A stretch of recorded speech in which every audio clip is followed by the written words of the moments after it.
Hello, survivors, and welcome to Monsters Till Midnight. This is a Victorian steampunk influenced roguelite bullet hell, reverse bullet hell type game, very heavily reliant on like the Vampire Survivors series and things like that. So we do have a collection over here. We did actually pick up a zone map while we were busy playing, which is really cool. So now we actually have a map when we pause the game. We do have all four characters, but we're going to play on Lady Cannonhell and Cannonhell, and hopefully we can get into this. Now, the one thing is the game is a twin stick shooter, so you do have to aim your bullets at the enemies, and there is a timer on them. As you can see in the top left there is a cooldown timer, and that shows you when the bullets are going to shoot, so you can keep your eyes on that if you want. Very difficult to kind of look at that and try not to run through or into enemies, so you know, just got to kind of keep through there. So we're going to grab Gear Grinder. I do like the Crumpet Cannon as well, but in the early game the Gear Grinder is very good as well. And we did manage to again upgrade or find that zone map as well, which is fantastic. We are going to grab the upgrade to the stake launcher. Now the game itself, like Vampire Survivors, does have evolutions and things like that. There is a dodge, which is really nice, which Vampire Survivors doesn't have. So you are able to dodge. It does have a cooldown though, so you do have to just be wary of when you do use it and how you use it, because you can actually get yourself into more trouble than getting yourself out of trouble with the dodge. So just be wary of that. As you can see there on the right hand side, you do see that little crystal or this question mark. That is what we call a enemy spawner. And there is that question mark, which is this cup of tea or coffee, the hot cup over there. That is an HP pot for us, so that's really cool. We did pick up a beam gun over here, so that's pretty cool. We never used it. We did unlock it recently by getting one of the characters to 8 minutes in a run, and that's going to be quite cool. So I've never used the beam gun. I have no idea whether it's good or not, but it looks pretty cool, so we'll just keep that going for us. Just dodge over there into the enemies, and then we can upgrade the cricket bat another time as well. So getting the weapons upgraded is very important. Sometimes grabbing an upgrade for an existing weapon is much better for your run than it is to grab, let's say, a new weapon. So depending on what you're trying to do, grabbing yourself better weapons is going to be a better way to play the game. I mean, not better weapons, but getting yourself upgrades to your existing weapons will be probably a better play than getting 6 weapons out there. But that's just my personal opinion. I actually haven't finished a run yet in the game.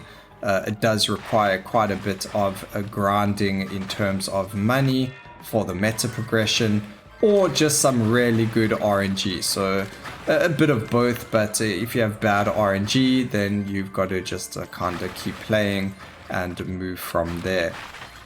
But we haven't really explored too much of the mansion just yet in this run. We will start moving around a bit more when things get really hectic. You do have to start moving around a lot more just to be able to survive and get around. We can go show you what this spawner looks like and try and destroy it. They do have a lot of life, so you do kind of have to look at that. Some things that I do like that other games have, like some games have HP bars on enemies. Knowing how much life an enemy has can be really like a big quality of life change for some games. So being able to see how much life enemies have would be fantastic. Even if it's not necessarily enemies and it's just like these things over here or the bosses, that would be really good, just in terms of quality of life. But there we go, it died pretty quickly. And what it does is it replaces our dodge roll for a temporary AoE behind the enemies. I want to keep our dodge roll So we are going to not grab that, although there's probably an achievement for grabbing that, so maybe off camera I'll go grab all of these weird and wonderful things, and then it doesn't matter how long or whether we die or not. So grab the revolver over there and let's just keep going. So we do, I wanted that laugh actually, so it's quite a good thing that we got hit quite a bit there. Alright, so let's move on from there. That doesn't feel like it's a really good place over there, but our beam gun is dealing massive amounts of damage, so I definitely think you need to just unlock the one character and then use the beam gun.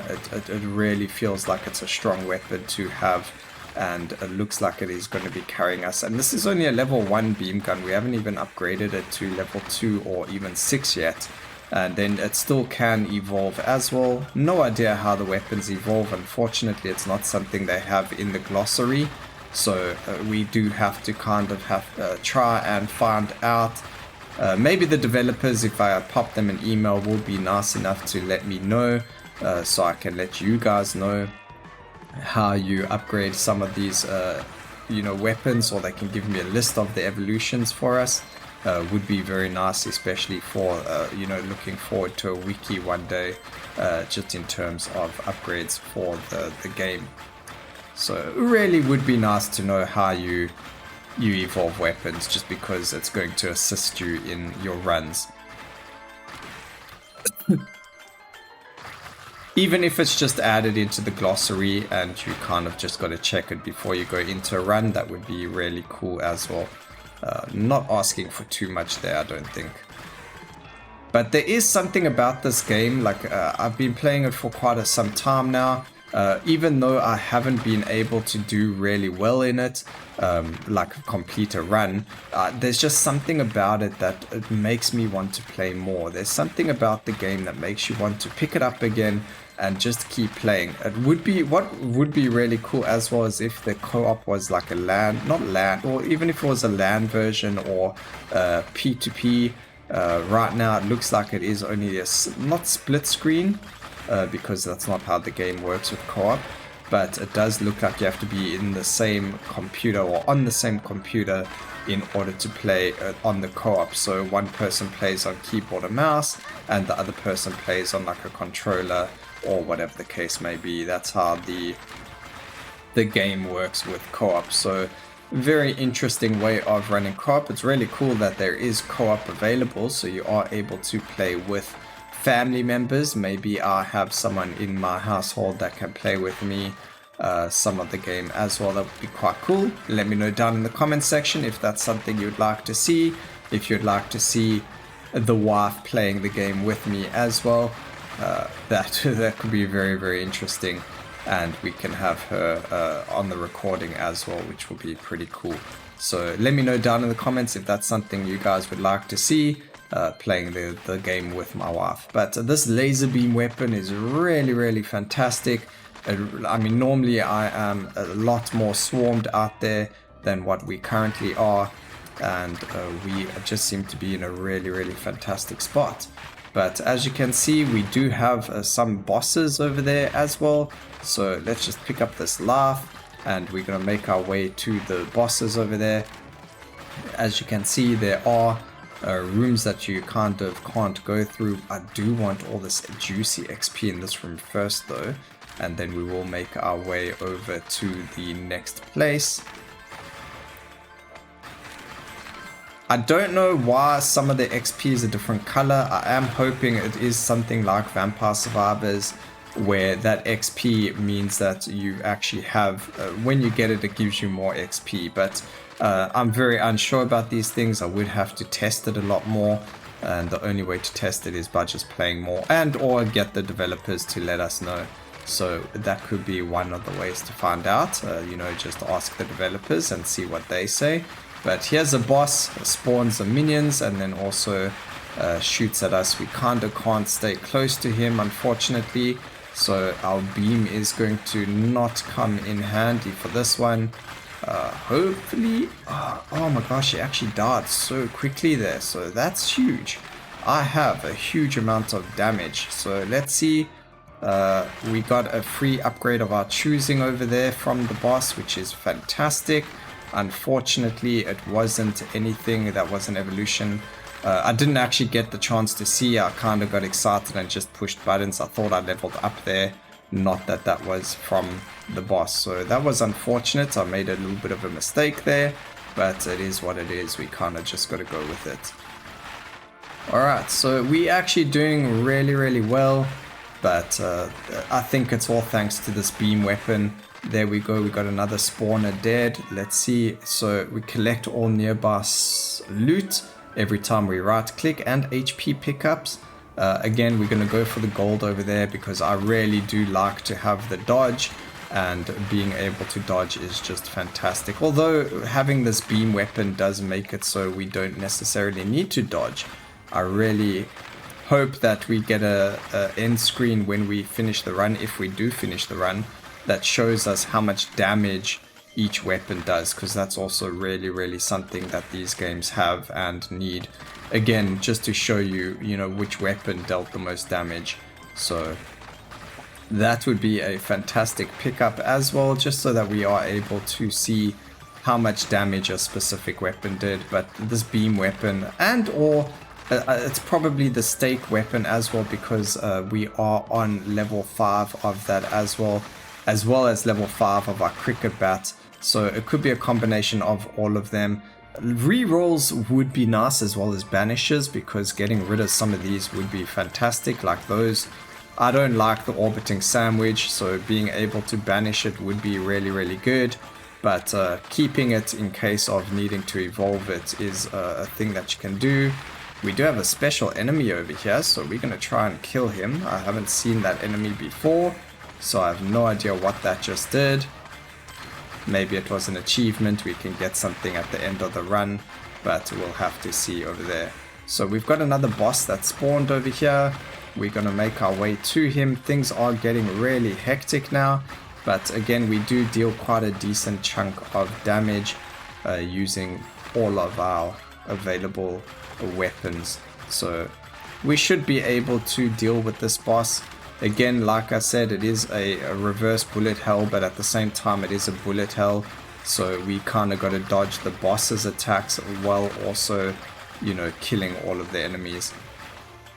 Unfortunately, we did have some of those other dudes that came and attacked us, so that hurt us just a little bit.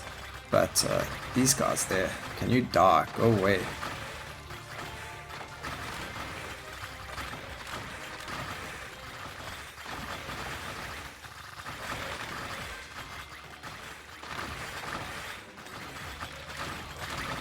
Alright, so the boss is dead. Again, we're getting a upgrade over there. See, that time it gave us an upgrade to one of our skills automatically, and we leveled up at the same time, it looked like. So we kind of got an upgrade to a weapon, and then it automatically upgraded something else as well. But it looks like another boss has spawned as well, so that's cool. That means maybe we get an evolution over here for our stake gun, because we did get it to level 6, which is there we go. Oh, what is that? Okay, wait, is this an evolution? Could this be the run, ladies and gentlemen? Oh my goodness, we did evolve the weapon. Evolve stake on fires a piercing spread of 3 stakes. That is so... Oh no, we died. Oh no, and I just evolved the weapon. That's so sad.